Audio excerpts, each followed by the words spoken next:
បានជំរាបសួរបងប្អូនទាំងអស់គ្នាណាថ្ងៃនេះថ្ងៃទី27ខែសីហាឆ្នាំ2026ថ្ងៃសែនក្បាលទឹកលោកគ្រូរៀបចំសែនព្រេនសែនក្បាលទឹកជូនដល់ចដូនចតាដែលបានបាត់បែកចែកឋានទៅដើម្បីសូមសេចក្តីសុខសេចក្តីចម្រើនហើយសូមឲ្យជូនពរដល់អ្នកទាំងអស់សូមជួបប្រទះទៅនឹងសេចក្តីសុខសេចក្តីចម្រើនរស់ស៊ីមានបានកកបណាបងប្អូនណាបាទចឹងបងប្អូនទាំងអស់លោកអ្នកឃើញវីដេអូនេះសូមមកជួបប្រទះទៅនឹងសេចក្តីសុខសេចក្តីចម្រើនហើយសូមឲ្យចដូនចតាកុំមកទាំងអស់ដែលថែរក្សា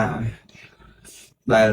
បាត់បែកចែកឋានទៅសូមអញ្ជើញមកសែនផ្សោយពេលគ្រូរៀបចំបាទសែនព្រេនណាកំប៉ុងជើងធូបនេះតាមពិតទៅមិនត្រូវលើក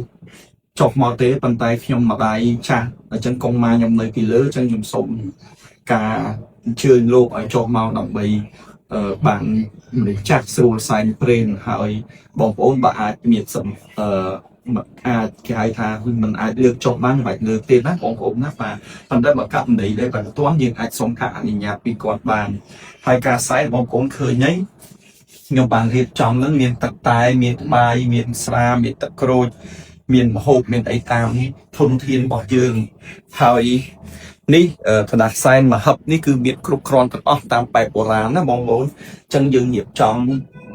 មួយសេតដើម្បីជូនដល់គឺព្រោះបងប្អូនណាបាទអញ្ចឹងសូមឲ្យបងប្អូនទាំងអស់ជួបប្រទះទៅនឹងសេចក្តីសុខសេចក្តីចម្រើនហើយក៏តិចជុំសូមឲ្យពលរដ្ឋស្ដាប់អង្គមកអស់លោកមកខ្សែផ្សោណាយិត្តការទាំង7សតានដែលបាក់បែកចែកឋានអាកុំអាម៉ាទាំងនៅស្រុកខ្មែរនៅស្រុកចិនសូមមកខ្សែផ្សោហើយឲ្យកូនចៅក៏ស៊ីមានបានតិចជុំសុខសប្បាយរហូតដល់ទៅបាទថ្ងៃនេះថ្ងៃសែនក្បាលទឹកមិញនេះខ្ញុំបានសែននៅខាងក្នុងផ្ទះដើម្បីសែនជូនចដូនចតាកុមារញាតិការដែលបានចែកឋានទៅឥឡូវនេះសែនដល់ទូសបារមីវត្ថុស័ក្តិសិទ្ធិទាំងទូសបារមីខ្មែរទូសបារមីចិន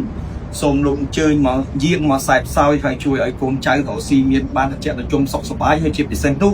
សូមឲ្យសុខតិមានភាពរីកចម្រើនសុខសប្បាយតិចជុំហើយជួយឲ្យកូនសិស្សកូនគុណលោកអ្នកទាំងអស់បានជួបប្រទះទៅនឹងសេចក្តីសុខសេចក្តីចម្រើនតិចជុំសុខសប្បាយបាទអញ្ចឹងកូនសិស្សកូនគុណលោកគ្រូមហាជុំទាំងអស់ណាលោកអ្នកបានឃើញនៅវីដេអូនេះសូមលោកអ្នកកុំអស់រំលងលោកអ្នក share លោកអ្នកនឹងទទួលបានលៀបសំណាង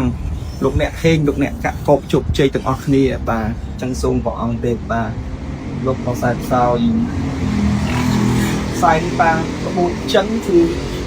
យើងត្រូវដាក់ធុកទៀននេះខាងមុខបាទហើយមានស្រាមានតែមានអីធម្មតាបាទអញ្ចឹងសូមឲ្យបានសេចក្តីសុខសេចក្តីចម្រើនទាំងអស់គ្នាជាជុំទាំងអស់គ្នាជានិច្ចនិរន្តរ៍ទៅហេងកកបសុខសប្បាយ